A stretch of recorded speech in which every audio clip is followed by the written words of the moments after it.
Om Swastiastu. Salam sejahtera bagi kita semua. Perkenalkan, nama saya Gede Prayoga Diputra dari kelas 11.1. Pada video ini, saya akan menyampaikan ulasan mengenai artikel berjudul Tantangan Pancasila sebagai Ideologi Negara di Era Digitalisasi yang dipublikasikan oleh Kumparan. Saya akan menguraikan permasalahan yang muncul, penyebab, solusi nyata sebagai generasi muda, serta kesimpulan yang dapat kita tarik. Semoga apa yang saya sampaikan dapat bermanfaat sekaligus menegaskan bahwa nilai-nilai Pancasila tetap relevan di tengah derasnya arus digital. Artikel tersebut menyoroti bagaimana perkembangan digital membawa perubahan besar dalam cara masyarakat berinteraksi dan menerima informasi. Di satu sisi, teknologi memudahkan komunikasi dan mempercepat penyebaran pengetahuan. Namun di sisi lain, teknologi juga memunculkan berbagai tantangan bagi Pancasila sebagai ideologi bangsa. Artikel menegaskan bahwa era digital tidak hanya menawarkan kemajuan, tetapi juga menghadirkan resiko seperti hoaks, ujaran kebencian, melemahnya gotong royong, serta masuknya paham luar yang tidak. Permasalahan yang dibahas dalam artikel ini cukup kompleks dan menyentuh berbagai aspek kehidupan. Yang pertama adalah maraknya hoaks dan informasi. Menurut data dari Kementerian Kominfo, sepanjang tahun 2023 ditemukan lebih dari 11.000 konten hoaks. Hoaks terbesar bukan hanya meresahkan tetapi juga memicu. Yang kedua, meningkatnya ujaran kebencian dan intoleransi. Media sosial sering menjadi tempat untuk menyerang kelompok tertentu, menyebarkan provokasi dan memecah belah masyarakat. Fenomena ini jelas bertentangan dengan sila kedua dan ketiga Pancasila.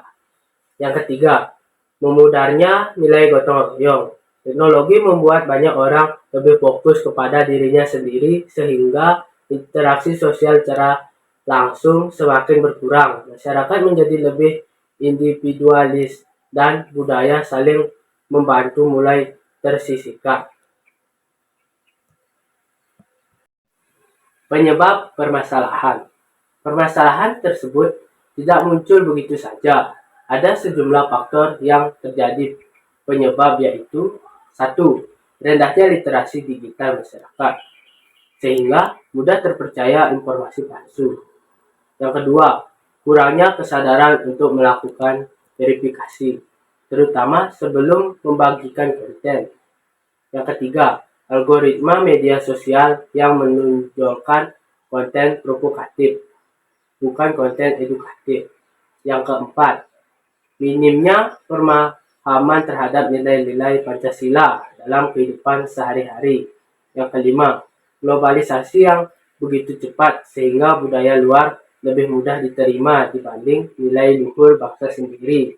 Jika tidak diatasi, faktor-faktor ini akan semakin melemahkan landasan ideologi bangsa.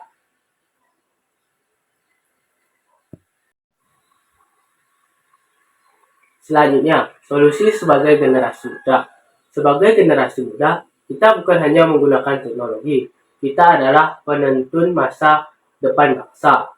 Oleh sebab itu, ada beberapa langkah yang bisa kita lakukan untuk menjaga Pancasila di era digitalisasi. 1. Meningkatkan literasi digital secara serius.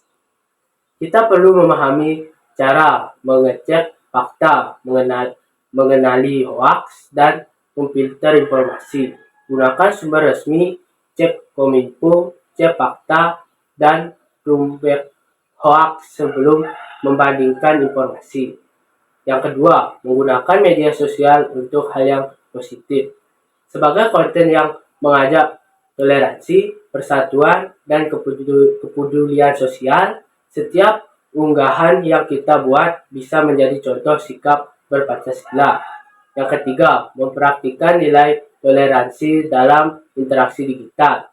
Tidak mudah terpancing provokasi, menghargai perbedaan pandangan, suku, budaya, ataupun agama. Keempat, memperkuat budaya gotong royong.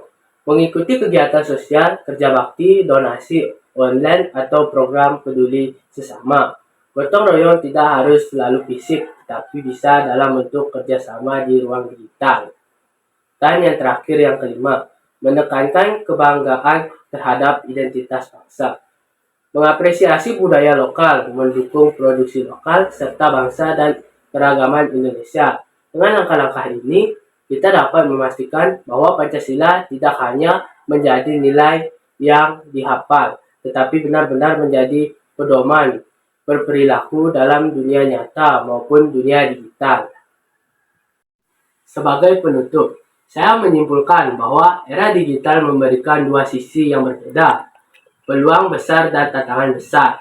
Pancasila dapat melemahkan jika kita tidak bijak menggunakan teknologi, tetapi dapat semakin kuat apabila nilai-nilainya kita terapkan dalam kehidupan digital maupun nyata. Sebagai generasi muda, kita memiliki tanggung jawab yang untuk menjaga ideologi bangsa. Dengan literasi digital yang baik, sikap toleran, perilaku positif, dan rasa cinta tanah air, kita dapat memastikan bahwa Pancasila tetap kokoh sebagai dasar negara di tengah perkembangan zaman. Demikian ulasan video dari saya. Terima kasih sudah menyimak hingga akhir. Semoga video ini bermanfaat dan mengingatkan kita semua untuk selalu menjaga nilai-nilai Pancasila dalam kehidupan sehari-hari, baik di dunia nyata maupun di ruang digital. Om Santi Santi.